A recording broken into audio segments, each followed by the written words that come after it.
வணக்கம். இன்றைக்கி நம்ம வீடியோவில் பார்க்க போகிறது அவரைக்காய் முட்டை பொரியல். நம்ம ஊர் பக்கம் அவரைக்காய் நிறைய கிடைக்கிறதாலேயோ என்னவோ நம்மள நிறைய பேருக்கு இதோட அருமை இன்னும் புரியல. கேரட் பீன்ஸுக்கெலாம் கொடுக்குற முக்கியத்துவத்தை இதுக்கு இன்னும் நம்ம யாரும் கொடுக்க ஆரம்பிக்கல. அவரைக்காய் ரெசிபியோடு சேர்த்து இந்த அவரைக்காயில் என்னென்ன சத்துக்கள் இருக்கிறதையும் பார்க்கலாம்.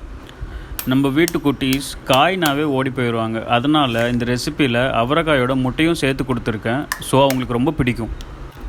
இந்த ரெசிபிக்கு தேவையான பொருட்கள்: சீரகம், உளுந்தம்பருப்பு, வரமிளகாய், கருவேப்பிள்ளை, கடுகு, மஞ்சள் தூள், அவரைக்காய், முட்டை, வெங்காயம், கொஞ்சம் எண்ணெய், தேவையான அளவு உப்பு.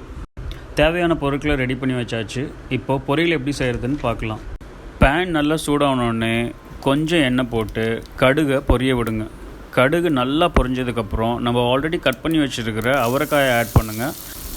இது கூட தேவையான அளவு உப்பும் கொஞ்சமாக மஞ்சத்தூளும் சேர்த்து வதக்க ஆரம்பிங்க.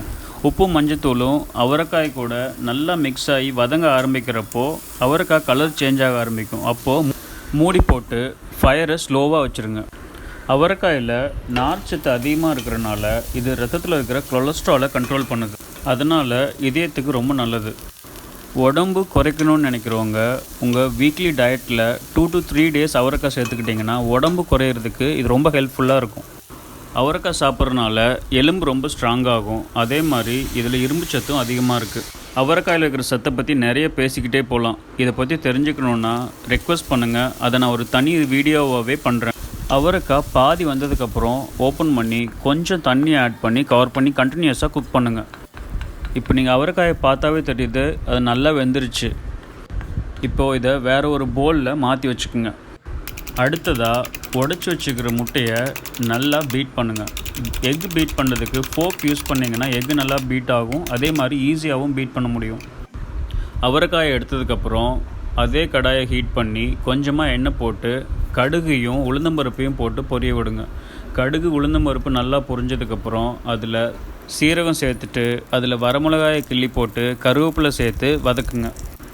கருவேப்பிலை மிளகாய் சேர்த்து வதக்குனதுக்கப்புறம் அதில் நம்ம நறுக்கி வச்சுக்கிற சின்ன வெங்காயத்தை சேர்த்து வதக்குங்க. வெங்காயம் கொஞ்சம் வதங்கினதுக்கப்புறம் அதில் உப்பும் மஞ்சத்தூளும் சேர்த்துருங்க. வெங்காயத்தை ரொம்ப வதக்க விடக்கூடாது. ரொம்ப வதக்குனா சாப்பிட்றப்போ வெங்காயம் க்ரன்ச்சியாக இருக்காது. இப்போது நம்ம பீட் பண்ணி வச்சுருக்கிற முட்டையை இது கூட சேர்த்து கண்டினியூஸாக கிளறுங்க. இப்போ ஸ்டவ்வை ஸ்லோ பண்ணி வச்சுக்கோங்க. நீங்கள் கண்டினியூஸாக கிளறப்போ முட்டை சைடில் ஒட்டாமல் குக்காய் வர்றது உங்களுக்கே தெரியும். இப்போது முட்டை நல்லா வெந்துருச்சு. இப்போ என்ன பண்ண போகிறோன்னா முன்னாடியே வதக்கி வச்சுக்கிற அவரைக்காயை இது கூட சேர்த்து நல்லா கிளறுங்க.